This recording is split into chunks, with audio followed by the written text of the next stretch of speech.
Hello friends, good morning. Welcome to एडिस्टा classes. आज है 30 जून 2020 और 30 जून 2020 से जितने भी करंट अफेयर के इंपॉर्टेंट क्वेश्चन बनते हैं वो हम इस वीडियो में डिस्कस करेंगे।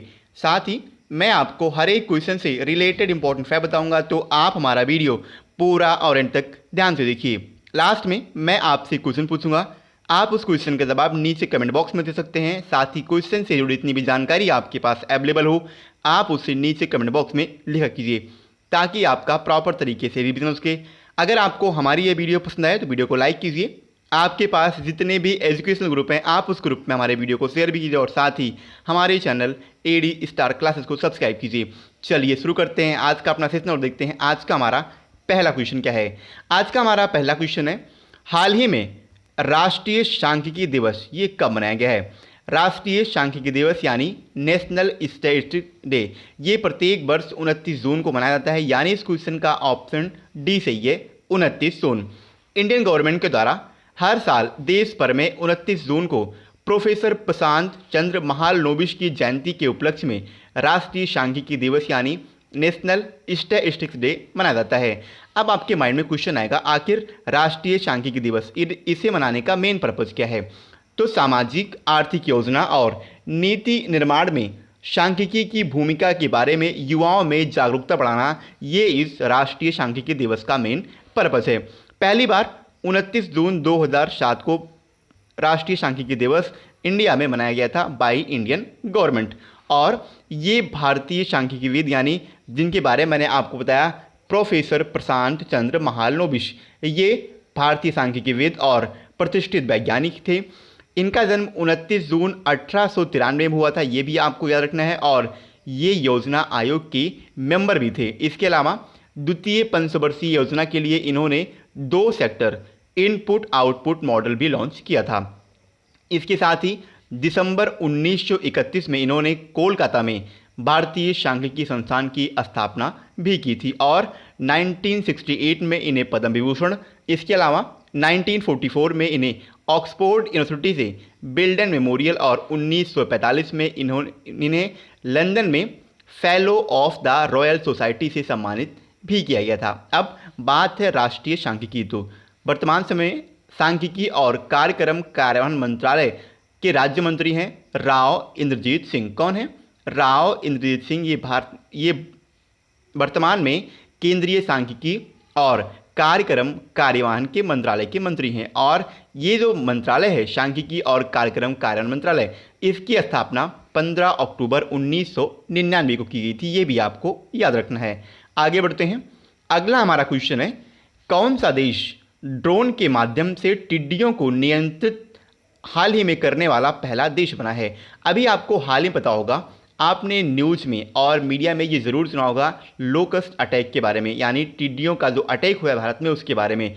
तो भारत ऐसा पहला देश बन गया है जो कि ड्रोन के माध्यम से टिड्डियों को अब नियंत्रित करेगा, यानी इस क्वेश्चन का ऑप्शन बी सही है, भारत। मेक इन इंडिया पहल के तहत कृषि, सहकारिता और किसान कल्याण विभाग, इसके साथ ही कृषि मंत्रालय ने स्थानीय रूप से टिड्डी नियंत्रण के लिए वाहन पर चढ़कर ULB यानी ultra low volume sprayer develop किया है। ये आपको याद रखना है। टिड्डी यानी लोकस्ट, इसके बारे में हम कुछ जानते हैं। टिड्डी ये एक फसल खराब करने वाली प्रवासी कीट है जो कि भारत पाकिस्तान सीमा से होते हुए भारत में घुस आई है। आगे बढ़ते हैं। अगला क्वेश्चन है, किस मंत्रालय ने पेड़ लगाने के लिए 12 जुलाई तक संकल्प पर्व मनाने की शुरुआत की है। तो अभी हाल ही में संस्कृति मंत्रालय ने पेड़ लगाने के लिए 12 जुलाई तक एक पर्व है संकल्प पर्व, इसकी शुरुआत की है, यानी इस क्वेश्चन का ऑप्शन ए सही है, संस्कृति मंत्रालय।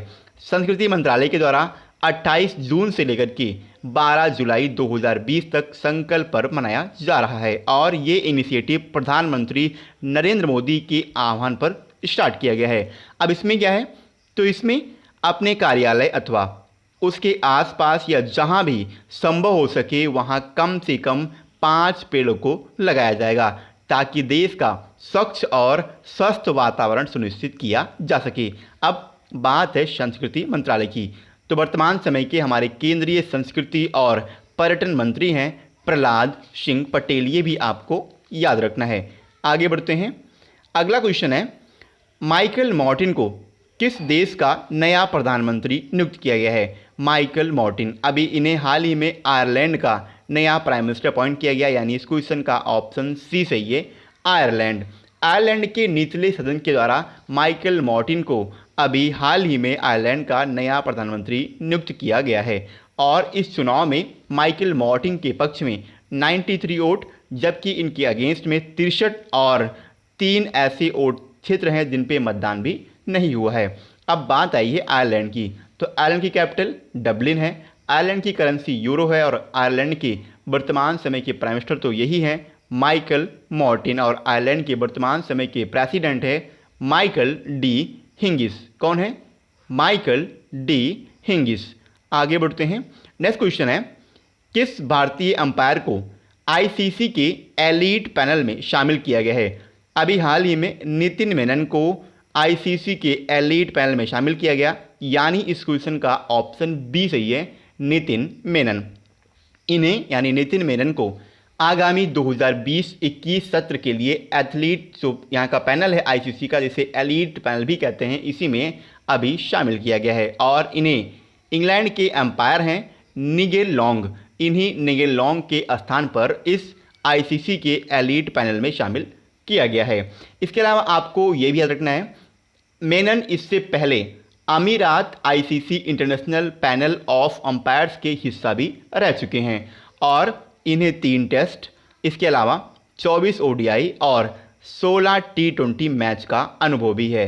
अब बात आई है आईसीसी सबसे पहले इसका फुल फॉर्म आपके एग्जाम की पॉइंट ऑफ व्यू से मोस्ट इंपॉर्टेंट है। आईसीसी यानी इंटरनेशनल क्रिकेट काउंसिल।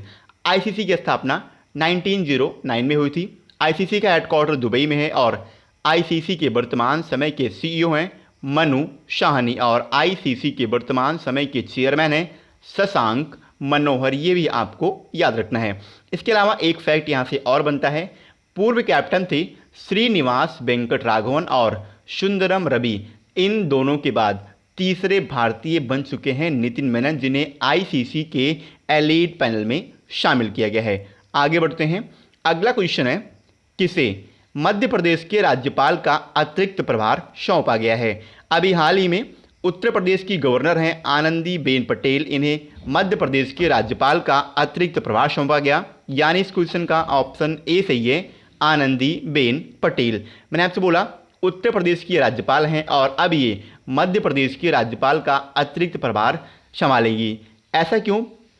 क्योंकि मध्य प्रदेश की जो वर्तमान समय के गवर्नर हैं लालजी टंडन, इनका स्वास्थ्य अभी अच्छा नहीं है, इनकी स्वास्थ्य को खराब होने के कारण ये लखनऊ में एडमिट हैं और इसी के कारण अब आनंदीबेन पटेल मध्य प्रदेश के राज्यपाल का अतिरिक्त जो प्रभार है वो अब ये संभालेंगी। इसके अलावा आपको ये भी रखना है, अब ये उत्तर प्रदेश के राज्यपाल के कार्यों के साथ साथ मध्य प्रदेश के राज्यपाल के कर्तव्यों का निर्वहन भी करेंगी।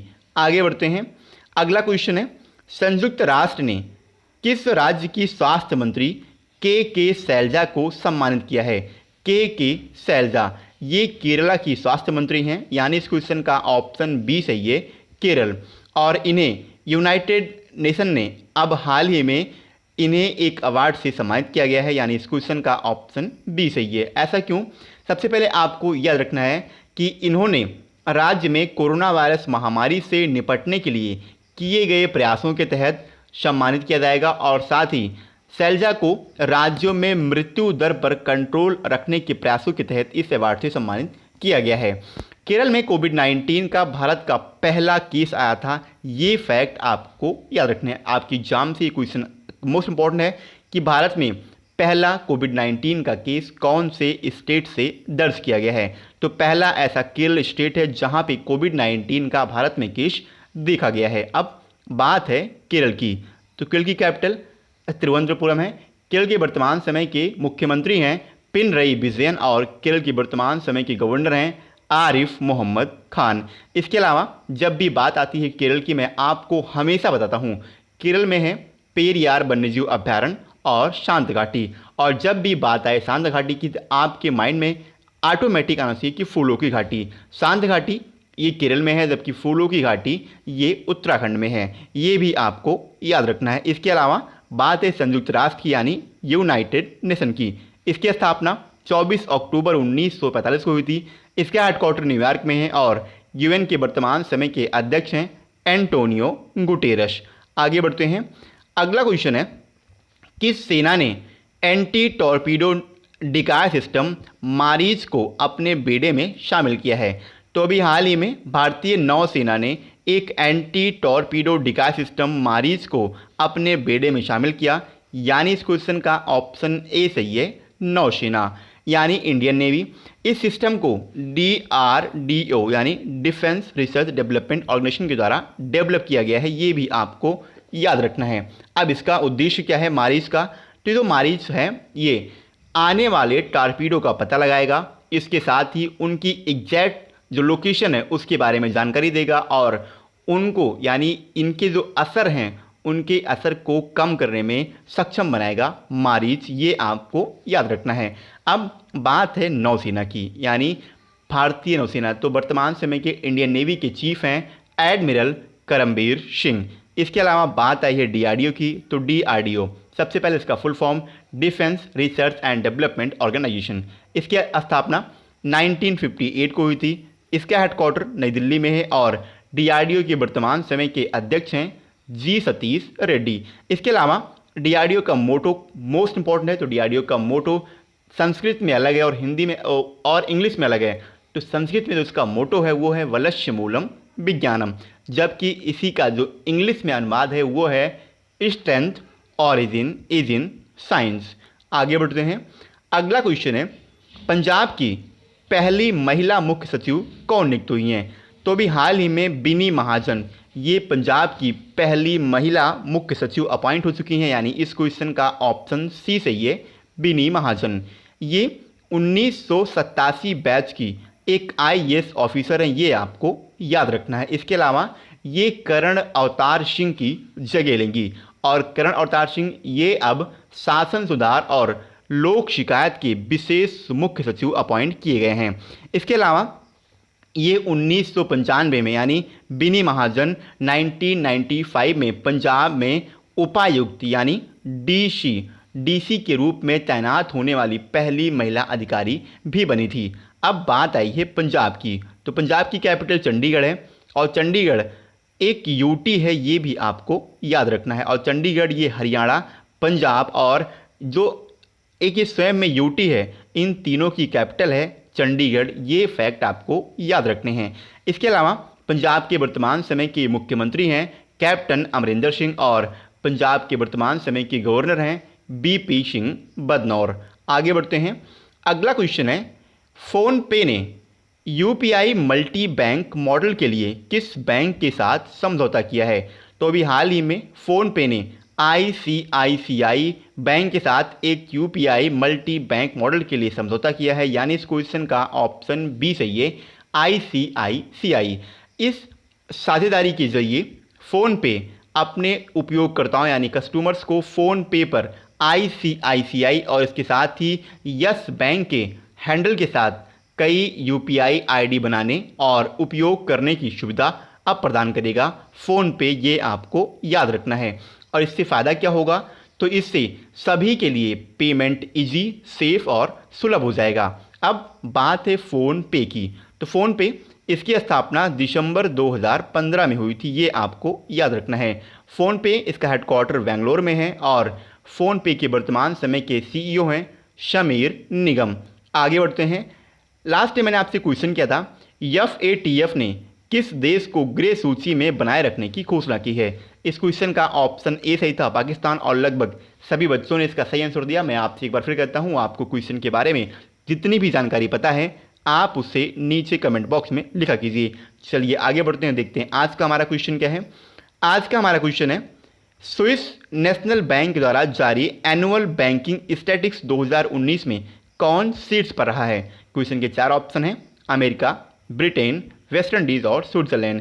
एक बार मैं आपसे फिर बोलूँगा, क्वेश्चन के बारे में आपको जितनी भी जानकारी पता है आप उसे नीचे कमेंट बॉक्स में लिखा कीजिए ताकि आपका प्रॉपर तरीके से रिवीजन हो सके और आपको हमारे जितनी भी वीडियोज़ हैं, अगर आपको किसी भी वीडियो की पीडीएफ फाइल चाहिए तो उसकी पीडीएफ फाइल का लिंक मैंने इस डिस्क्रिप्शन में दे दिया है। आप उस लिंक पर क्लिक करके हमारा पीडीएफ आसानी से पा सकते हैं। तो आज के लिए इतना ही। अगर आपको हमारी ये वीडियो पसंद आई हो तो वीडियो को लाइक कीजिए।